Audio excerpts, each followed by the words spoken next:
This regular meeting of the Board of Trustees, Tatum ISD is now 5 on May the 8th, 2023. We have a quorum. Mr. Williams, we lead in the pledge of allegiance, followed by Mr. Smith giving the invocation. I pledge allegiance to the flag of the United States of America and to the republic for which it stands, one nation, under God, indivisible, with liberty and justice for all. Dear Heavenly Father, thank you for letting us be here today, and thank you for this community, the staff here, and most importantly, the students here too. Please guide us, protect us, and lead us as we serve. In your name, amen. Amen.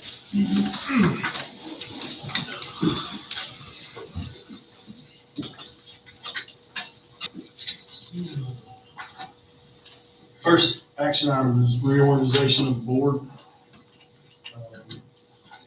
The board can choose to nominate or choose to leave it the same. Mr. President, I'd like to make a motion that current officers of the Tatum ISD Board of Trustees continue to serve for the 2023-2024 school year. Have a motion by Mr. Williams, the current officer of the Tatum ISD Board of Trustees, continue to serve for the 2023-2024 school year. They're seconded. I second. Have a second by Mr. Crawford. Any further discussion? All in favor? All opposed? None, motion carries. Thank you.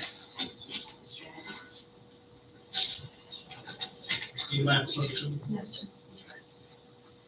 Your motion to approve the consent item is presented in minutes of the regular board meeting of the trustees on April 10th, 2023. 2023 choir summer school program and acceptance of donations for the Tatum Athletic Booster Club. Mr. President, I make a motion to approve. Have a motion by Ms. Amon. Second by Mr. Skinner. Any further discussion? All in favor? All opposed? None, motion carried. I'm looking at Ms. McElwain. She's zooming with us tonight, so I gotta make sure I get her vote also. We'll skip our first A-plus employee. He will be here any minute now. So we're going to roll into a couple announcements, and I'll go first. Graduation, again, is on May 19th. I believe it's 8 o'clock. Yes, sir. And if y'all would like the parking spots still reserved up here, if you'd rather have the parking in the back, but normally we put the cones right here, we could do that again as well. So that's exciting, because we do have a board member son graduate. Congratulations. That's right. Also, I invited Ms. Hopkins to speak tonight on our testing update. As you know, there were some issues with electricity last week, and so I thought it'd be a good opportunity to kind of explain where we were and where we're going, so to speak. So, Ms. Hopkins, the floor is yours. You got it. So last week on Tuesday, as you're all well aware, we had an oversized vehicle come through and take down the power lines to a couple of our campuses. That resulted in 463 students being unable to complete their test on that day. So there's a little bit of data up there. A total of 615 were testing, but of those, 152 had completed their test or they were in the submitted stage. So of the 463, 460 resumed testing on the following day with no incident. They were fine. They did not have any issues. Two that were that had a little bit of an issue, we were able to contact TEA. They contacted the testing platform, made arrangements for them to get into the test. The issue that they had was that they were unable to go back and review previous questions.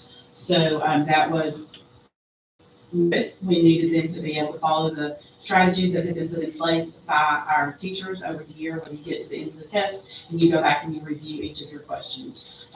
A typical grace period extension does not allow that process, but after visiting with Glenn Kirshner with TEA, he was able to resolve that for us, and the 463 students have that ability. The 3 students that are still need to resume testing, 2 that still need to resume testing will do so this week. One of them was taking their science test when they were also affected by the second power outage on Friday. And unfortunately, that science window has closed. And that is like a concrete door slamming for that window. They will not be able to get back in and complete the test. Fortunately, the student was one question away from being complete. So they were very, very close. And I have documented all that. I have the emails from TEA. And in the event that that student should fall into that House Bill 4545 criteria, then we will do an appeal with the state to see what we might be able to do to resolve that for that student. Other than that, I believe that a difficult situation was resolved relatively quickly without any major incidents. We finish up next week, correct? We will finish up next week, yes. Algebra 1 was rescheduled to Wednesday due to our Chromebook sharing plan that we have in place.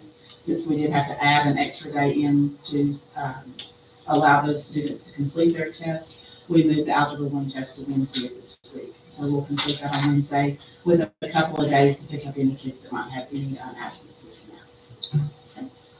Any questions? Thank you. All right, thank you. Mr. Black?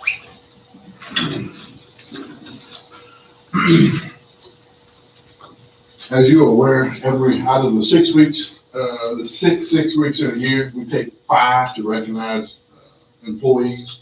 The A+ employee go above and beyond. And this individual tonight, many of you have witnessed him in action, whether it's at a football game, whether it's at a baseball game, whether it's driving a bus. He's a little do-it-all. And I would say he probably has more energy than a lot of people. And he's really, I guess you could say, made Tatum his home. And he's a math teacher at the high school. He goes above and beyond in everything he does around here. When it's up, he's volunteering. If there's anything needs to be done, you can count on Mr. Sterling being able to step up, step in, and figure out a way to get it done. Once again, I can't give enough praises for this young man that was a tremendous hire, and not only from a teaching standpoint, but from an energy standpoint, and being positive. And we know how important that is, of being positive. He definitely brings all that positive vibe to the student section, to the faculty on campus, and tonight we want to recognize him as our A+ employee for this 6 weeks.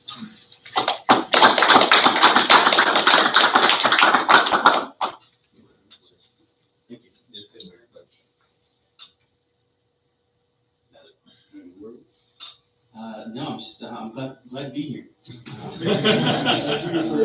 I'll be here as long as y'all want me to be here. I'm not leaving since then. Good. Thank you. Congratulations. Thank Thank you. you very much. Appreciate you. You're free to go. You don't have to stay. No, bless my. Thank you. Next item, budget update. Mr. Miles is going to give us an update on some budget things that are happening right now. All right. So let's talk about the cash defeasance. And we did this back in September, beginning of the school year, we did this. And we did this with some surplus INS money that we had left over, basically trying to pay down some bonds and make our debt go down. So we're looking to do that again here in August, maybe sooner, it just depends on the market. But this is just a discussion item. We're not going to make any decisions tonight. So there's 2 scenarios that Dr. Rich and I are looking into. Okay, what you're seeing there is basically a graphic that shows us putting about $785,000 in to lower some payment. And so if we put it in and we apply it to that 2031 bond, you can go back up. There you go. Just hang there just a minute. So that last column on the far right, that's what our new debt schedule would be through 2032. And so you kind of see it kind of goes down and then it goes back up right there toward the end and it drops off. It cuts into a third, and then that last year it's back big again. So that's one scenario if we apply it to just that 2031 bond. So scenario B, this is just if we do it one time in August, and we'll talk about the future in a minute. So if we apply that $780,000 across 3 different callable bonds, you see the far right column that he's hovering over? It's more consistent, more stable. It's consistently going down. So it's not all over the place, so to speak. And so those are some two options that we're looking into. We're projected to save, 130,000 on scenario B and, $154,000 on scenario A. So, we're gonna save money either way. So either option's good. It's just depending on where we want our INS, where do we want our bond payments to be year to year? Do we want to kind of go up and down? Will we stay linear? Scenario B would be the more linear case. So that's if we do it in August. And so Dr. Richardson asked the company, Live Oak, to put some scenarios together to do it every year if we have some surplus, every year. And so what these graphs do is they take it out a few years. So let's look at the bottom right corner. So the bottom right corner says if we do this through 2026, if we continue to do what we're doing through 2026, you'll see in 2031 and 2030, where he's hovering over, it practically disappears. Now, what that little bar is the little bit of interest that the balance has to carry. We can't totally make it go away just yet. And you'll notice that 2013 is very large. And the reason that being is that from talking with Live Oak, that we can apply our money in a better way if we pay off those bonds 31, 30, 29, 28, 27, all the way to 2026. So kind of working it backwards, we use our money wiser. He tried to get into the math behind all that stuff, a little over my head, but that kind of stuff. But once we get to 2027, 2028, then we really start knocking those last 3 years down to even where we start working on the principal along with the interest on those last 3 years and totally wipe those things out. That's if we have surplus at the end of every year. Now, currently we do, okay, because our tax rate allows for a little bit of surplus. We did that a long time ago. If you remember, we did that because the plant, we weren't sure what the plant was going to do. We didn't want to drop off the face of the earth and that's not be able to pay our bond. So we kept our rate at a level that we could make sure that that would not happen, that we would not be able to pay our bonds. So that hasn't happened. Obviously, the plant has gone down, but it hasn't disappeared. So it's allowing us to keep a little bit of surplus. Now, what's in legislation right now is there's a House bill or is it a Senate bill? It's Senate bill. Senate bill, which will probably, we're thinking it might pass, is that I'm thinking it might pass. I'm not sure what Dr. Richardson said. I hope it doesn't really say true, but it would it would require every district to only tax what is required to make the bond payment for that 1 year. And so let's say our bond payment's $1 million, we can only tax at a rate that hits that $1 million, and we cannot raise it for the purpose of doing a cash defeasance. That's actually in the bond or in the House or the Senate bill language for the purpose of paying off bonds. And so we're really helping the taxpayers out. In my mind, if we keep it the way it is, because we are paying some bonds off early and saving taxpayer money on the back end, but not so much on the front end. So obviously we'll have to wait on that before we can pass a resolution to do this in the future. But anyway, those are our two options. Both are good. And it's just, we're gonna get down the road after the House and Senate vote on this bill and to kind of see where we stand, on into August. We're trying to get it done in August is the plan. So let's say that law passes.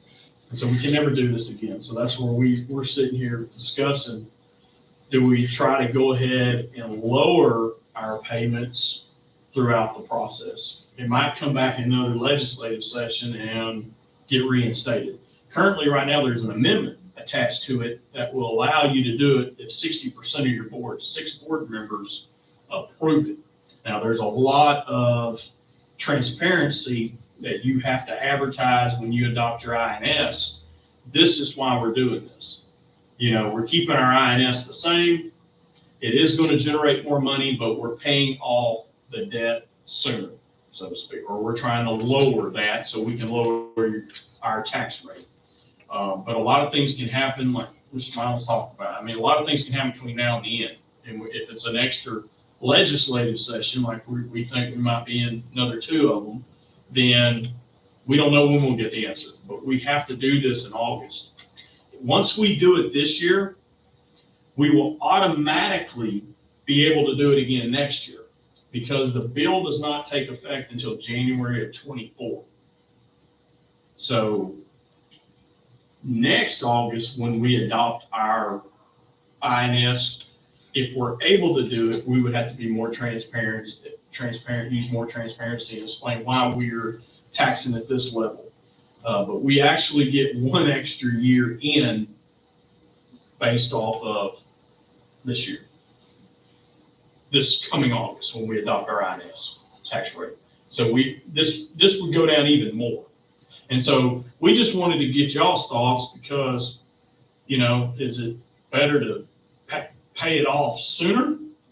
Or would you rather keep it down low?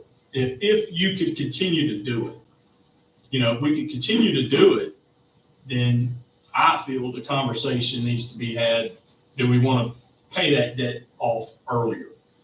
If we can't, then I think that's something the board needs to consider is, we can only pay 1 year now. And that last year is still going to be high. So what the state would require you to do if that law passed would be to come in and lower your tax rate for 2031. If you look at this slide right here, but then the district got to turn around and raise it the following year. And so that can be real hard to explain to the taxpayers of why you're doing that. So that's kind of where we're kind of leaning right now. Let's just kind of hold off. But if there's no chance, then I just wanted to know y'all's thoughts on it, because that's going to be the scenario. If we spend the $785,000 one time and then we do it again next year, at the end, we're going to have to raise the tax rate back up. I think that would be pretty hard to explain to our community. Their tax rates going down and then jumping right back up.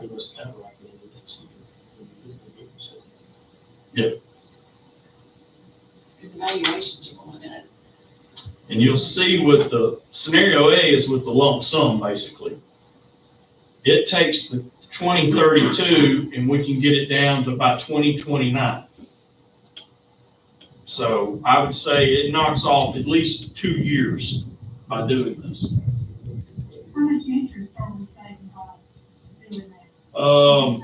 $20,000? If you put that in here, It'll go up a little bit more. it is 17,723 is the savings in scenario A. And I guess, it depends on what the rate would be when we do Less than No, more incentive. the rates are going up. So The gross savings of $973,000.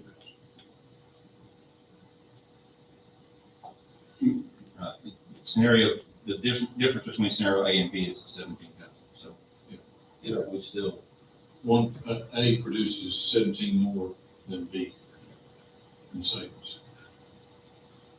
But scenario B is more of a safety net. Basically, we know the tax rate will always be right here, and we don't have to play the game, go down, up, down, up.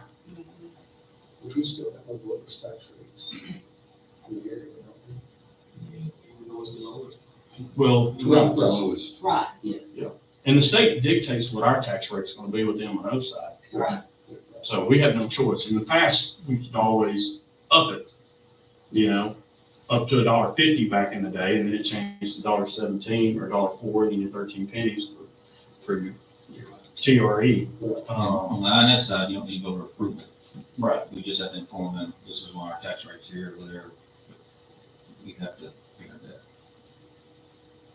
So we'll come back to you in June because it does take board action to do, and maybe we'll know, maybe that bill moves forward and we'll have an answer there.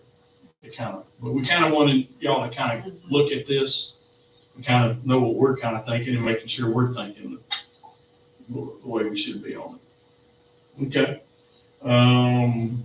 Let's see, property value discussion. So we got the certified preliminary, obviously that's not the final. And Typically, the final estimates are usually a little bit higher. They err on the side of caution when we get the preliminaries. But basically, our property value from the Russ County, let's just talk Russ County right now, went up about 6.8% property value. That includes the bill that is currently being discussed about homestead. We currently get, what's 40,000? Currently get 40,000 homestead exemption, but they're trying to raise that to 70,000, which is less property value for us from a collection standpoint. And for frozen, I think 65 and over for the frozen values, they're trying to raise that to, About 30,000, yeah. to be 100,000. So so these values include that bill being passed. They wanted to give us the most conservative, number for us. But again, the property values went up about 6.8 as a whole, including that bill. That includes the exemptions if it were passed. The plan, I think, basically stayed the same. I think it would, 327, I believe was what it was. It went up A little bit. So Pinellas County, they gave me their estimates. If you'll see Tatum ISD, you'll see from previous year it was 73 million, went up to 111 million. That's a 50% increase. That's large because this survey does not include that new bill. They just, for some reason, Russ County did different than Pinellas County. So they're not including those new homestead exemptions that looks like it's gonna pass. So that's why that increase is so large. And that'll be a statewide election. Y'all will recall, we had that homestead exemption, 17, I'm trying to remember. I think that was a statewide election in November, so. And don't know who wouldn't want to vote for that. So. Okay, roof update. I don't think we've got anything for roof. No, just a discussion. And so on, let's see, March the 31st, that Friday, had the storm come through. I know we've talked about, our roof in the last board meeting. I'm going to give you an update because the storm came through on the 31st. We called TASB Risk Management, our property insurance. So they came out, they sent an adjuster, an independent third-party adjuster at Shreveport, came, did every building. I think he said there's 56 buildings, which, that included dugouts, everything. He looked at everything.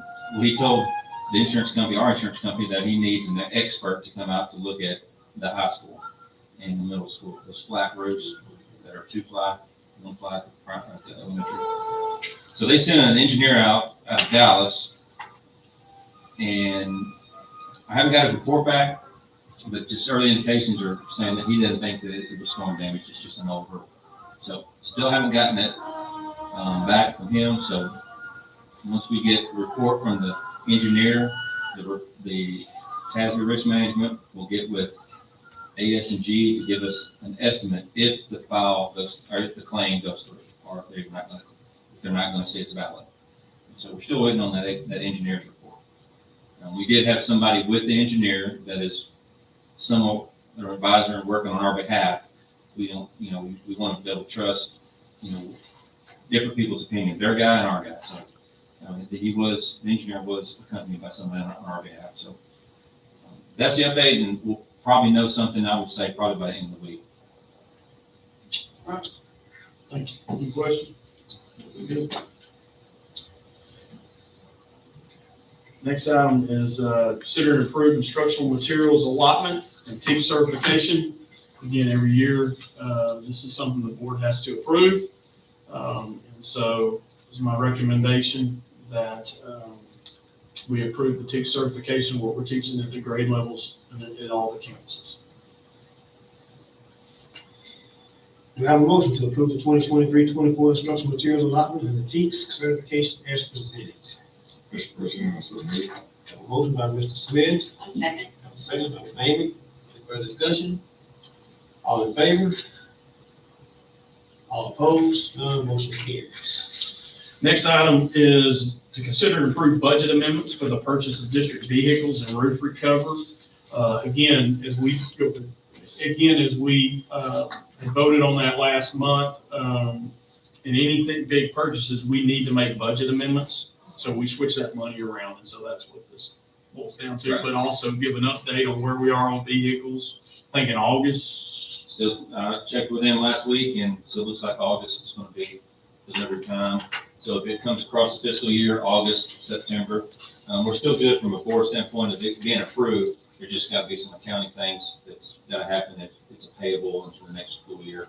That's not you guys to worry about, but, yeah, we did already approve the roof and the vehicles. Dr. Richardson just wanted in language that we need to do a budget amendment to support what we're buying. And I do believe what we were asking for was the roof was 1.4 and the vehicles were. 230. All right, I need a motion to approve the budget amendments for the purchase of district vehicles for an increase of $230,000 in the roof recovery for secondary campuses, an increase not to exceed $1.4 million for a total budget amendment not to exceed $1,640,000. Make a motion. Got a motion by Mr. Crawford, a second. Seconded by Mr. Smith. Any further discussion? All in favor? All opposed? None motion carries. Mr. Fight, I think you're here for the air conditioning units? Yes. You were here for other things, but. Yes, sir, you're right. You know, looking at the air conditioners on top of the high school, right now, based upon, once again, as we talked earlier, the age of those air conditioners, they are aged. And at this point, looking at replacing 15 out of the 30 that's needed. So out of the 15 that would come off, we'd use those extra parts to service and go back and forth with the other 15 until time allowed it for us to purchase the other ones. So right now, looking at the recommendation would be to purchase 15 at a cost of $153,000, which is a lead time of about 35 weeks to get them now and ordered for them to come in right now. We're still backed up as far as when you can get items in. So that's kind of what we're looking at. And that's getting everything out from the crane to getting the lift. It was preferred and we wanted to have it done at the same time with the roof. It's not going to work out that way. So hopefully there won't be too much of a hassle when they go in and put the roof and then come back possibly with the air conditioners on top. So there's a recommendation to purchase 15 out of the 30 that's needed on the air conditioner. I need a motion to approve the budget amendment for an increase not to exceed $153,000 for 15 rooftop air conditioning units for Tatum High School as presented. Mr. President, so moved. Have a motion by Mr. Smith, that's seconded. I'll second it. I'll second it, Mr. President. Or Ms. Have a second by Ms. McElwain. Thank you. Any further discussion? All in favor? All opposed? None motion carries. Next item before you, out at the primary campus, there are some issues with equipment as far as wear. It's over the years being on the outside. Of course, it wasn't any different from being out and exposed to. We know how over a period of time things are going to wear and tear. And definitely for the safety of our youngsters that are out there enrolled, we want the best safe environment as possible. So there's some issues with some different items that we need to replace on slides and different things that had a little wear on them. So we would not want any kid to be injured from this point forward. So getting this ordered and trying to purchase something that we can go ahead and replace. That particular company was the company who put it out there, and being so, they match up as far as parts. And in doing so, they would also try to do their best to put it as a safety issue, to push it forward so we can get it ASAP. So that would probably, even then, probably before school start. Hopefully we can have it up by then to get those things going. So definitely it's needed. We've already put out the mulch that was needed on both front and back playgrounds. So now the next thing is to be able to replace some items that are on that play area. So it's a recommendation there of replacing that at that cost. I need a motion to approve the budget amendment for the increase not to exceed $50,000 to purchase playground equipment for Taylor Primary. Mr. President, I so move. Motion by Mr. Williams, there, seconded. Second. And was seconded by Mr. Skinner. Any further discussion? All in favor? All opposed? None, motion carries. Motion carries. Next item is, purchase of kitchen supplies. Budget amendment, Mr. Miles, you kind of discussed what we're thinking there. All right, so our food service is a federally funded department. We get Fed funds for that. The state doesn't really like for us to carry a fund balance in food service. Much of food balance at all. And over the past few years, we haven't. I think we were just above budget last year. Year four, just a little bit over, and we just paid it on the 199 side. And so our current fund balance in food service last year was like $100,000. So we need to spend some money to keep that fund balance down. And so what I'm doing is I'm asking for a budget amendment of $50,000, I believe, is that what's on there? Just to try to get that fund balance down. Now, we do need it's a kettle. It's a big boiling pot. We've got one at the high school, but it's not safe. This good one actually came to me before this even came up. So we're probably going to buy one of those. And she's also looking into some other things that each campus might need: a food processor at the middle school, just some other items. And so we're just really increasing that budget so we can get that fund balance down to where we're safe, of course, but not red flag.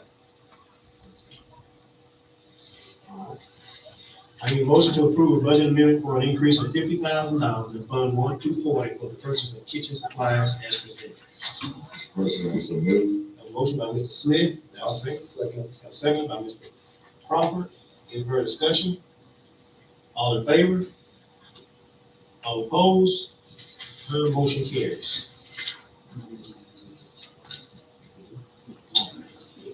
Board will now convene in a closed meeting to discuss the following items posted on our agenda as this evening is allowed by the Texas Government Code 551.07 voting involves the resignation of employment of professional employees. Not voting, no voting will take place in closed meeting. Any action the board wishes to take as a result of discussion in closed session will take place after the board reconvenes in opening meeting. It is now 6:03 p.m.